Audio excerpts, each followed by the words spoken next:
Hey guys, welcome back. It's Vissy, and today we're gonna do unexpected signs you have mommy issues part 2. If you haven't seen my video from last week, unexpected mommy issues part 1, I'll leave right here. If you want more in-depth videos about mommy issues, I will also leave that right here. Today we're gonna be talking about part 2 of unexpected mommy issues. Before we get started, if you haven't checked out my book, Anxiety at the Root, I will link it right here. If you struggle with anxiety or you struggle with negative thoughts and you've tried everything and nothing really worked for you, I highly recommend you check it out. We connect the body and the mind together so that way you no longer suffer with anxiety. The link is down below.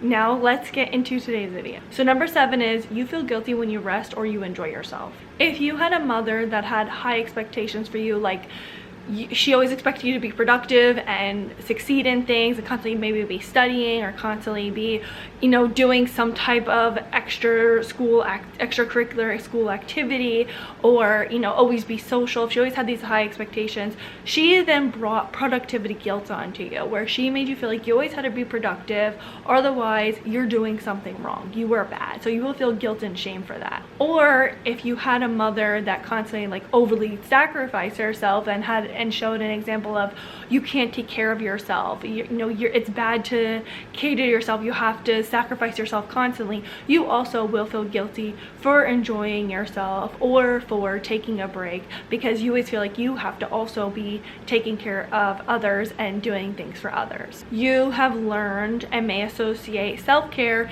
is selfish, and that is bad. The thing is, selfishness in itself is not bad. We a lot of times are brought up to believe being selfish is a bad thing. There are moments when we need to be selfish, and there's moments when it's important to care for others. There's got to be a healthy balance. So now what this will look like for you is you now will feel unworthy of being at ease or pleasure. You may feel like you need to earn your rest by being productive, and you may feel like you never genuinely can rest because maybe you're physically like laying on the couch or you're watching a movie or something like that, but mentally you're like, oh, I could be doing this or I should be doing this, and you're constantly beating yourself up. Your thoughts are constant, should, I could, or what am I doing? You know, there's a lot of shameful thoughts, or thoughts just making you feel bad about yourself in general. Number 8 is you take care of others in the way that you wish you were cared for. So we talk a lot about how a mother is a lot of times the primary caretaker. It's not to say that dads aren't caretakers, but moms are like the warm, nurturing ones. They're the ones that you want to kiss your boo-boos. They're the ones that you genuinely want to, you know, help you when you're going through a bad day. But not everyone has that type of mother. So a lot of times when you don't receive nurturing, we can start to have those traits ourselves.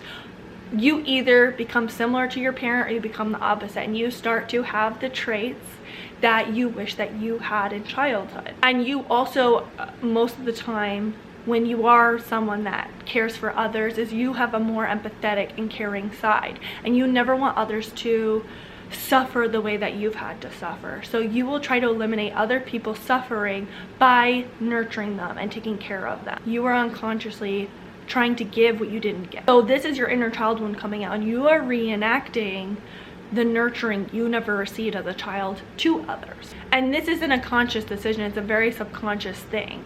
That's how you feel like a part of you is being healed, because you are giving what you never got. And a part of you is like, okay, this person doesn't have to suffer the way that I did. Now what this will look like now is you may overexert yourself, you may overextend yourself, you overgive, and you overfunction in your relationships. It could be friendships, it could be in your family dynamic, it could be in your romantic relationships. And a lot of times when someone is like this, they'll be like, oh, I give and I don't expect anything in return. But deep down, there's a part of you that really hopes that you get the same thing in return. You hope that you get the love you never received. You maybe don't necessarily want them to do things for you because there is that guilt factor and like that unworthy factor, but you do hope that you can feel love in some sort of way from people because of that lack of nurturing you didn't receive in childhood. Number 8, you may attract partners that expect you to mother them. So if you are very nurturing yourself, and this could be for a male or a female,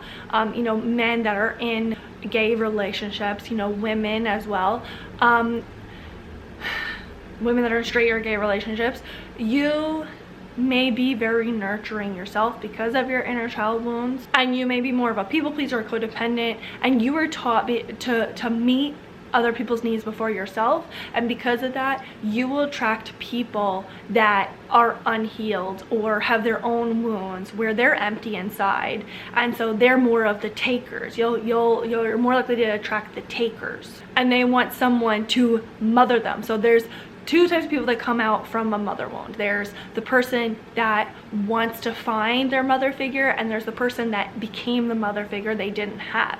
And so when you have unhealed wounds, you generally attract each other, and then it becomes this codependent, unhealthy dynamic of you're giving, the other person's taking, or vice versa. It is generally your default role in relationships if you have these unhealed wounds. So what that looks like now is you will fall into relationships where you're the fixer, you're the nurturer, or you're the one that's holding everything together. You're the one that's carrying the relationship on your back, and you are taking care of everything, and you will struggle a lot with burnout or even resentment. And this is because your own needs are not getting met, and you don't even realize this is going on because you're just coming from a place of your own cup being empty. You constantly are trying to fill your cup through taking care of this person, and you feel validated and good by taking care of this person because that's how you felt good with your mom. But in reality, you're just getting burnt out and exhausted and upset because you're an adult and you're not getting your needs met the same way you didn't get your needs met in childhood. You're just repeating the cycle, repetition, compulsion. Number 9, you have identity confusion. This especially happens if you and your family had a very enmeshed family. Your mother was very much about, like, we have to have the same thoughts, ideas, beliefs, otherwise there's going to be some sort of consequence, or she would shame you for thinking outside of what she believed, or she tried to force you into a role of what she believed you should be. If your mother doesn't allow you to have your own autonomy or individuality, you naturally lose touch with who you are. Although our environment and what happens in our house and the things that go on in our life help mold us, we can get off track based on our traumas and based on our parents trying to force us to be somebody rather than letting us kind of figure things on our own and try things out and see what feels right to us.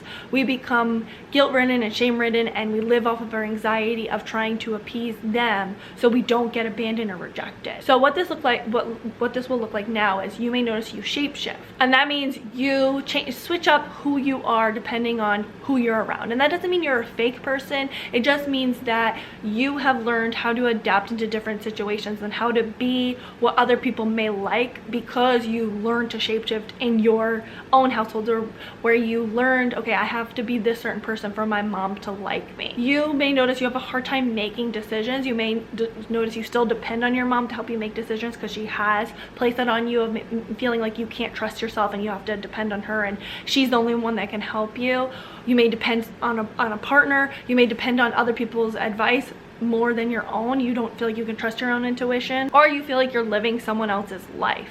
This especially happens if you had parents that pushed you into a certain career or a certain, maybe relationship or a certain lifestyle. You won't feel like you're living your own life. You will feel very uncomfortable, and you may struggle with anxiety and depression and health issues because of this. And the last, number 10, is you feel like something's wrong, something's off with you, but you can't name it. Subtle emotional neglect. So a mother that doesn't validate you, a mother that dismisses you, a mother that shames you, a mother that doesn't nurture you. These are all emotional neglect, and that also includes being dismissed, being ignored, or only having conditional love, where you get love when you do something they approve of and it gets taken away when you do something that they don't approve of. It leaves you with a chronic sense of being off. You can't identify why you don't feel good in your life, but you just know you don't feel good. And this really comes from you being gaslit constantly in your life, of not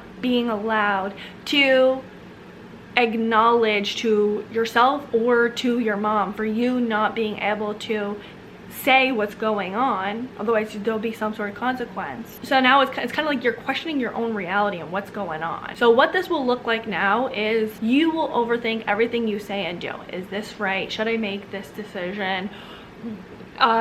am I gonna get in trouble for doing this? Like, it's a constant, you're constantly battling with yourself and questioning what's right. You may have a constant worry that people secretly dislike you, and this may come from having a mother that was always disapproving but didn't say out loud. Maybe she gave you silent treatment. You always had to guess what was wrong, and you just feel broken in ways that you can't explain. You may feel whole inside of you. You may feel empty. You may feel sad, but you're like, hey, I had a good family that didn't beat me. What's going on? And that really, a lot of the times, people that were emotionally abused or neglected or had a family that was off, they say that a lot. Like, I had a good family, but why am I struggling with this? It's because you didn't really have the good family that you thought you had. So if you feel like something's off and you're unhappy, don't dismiss it.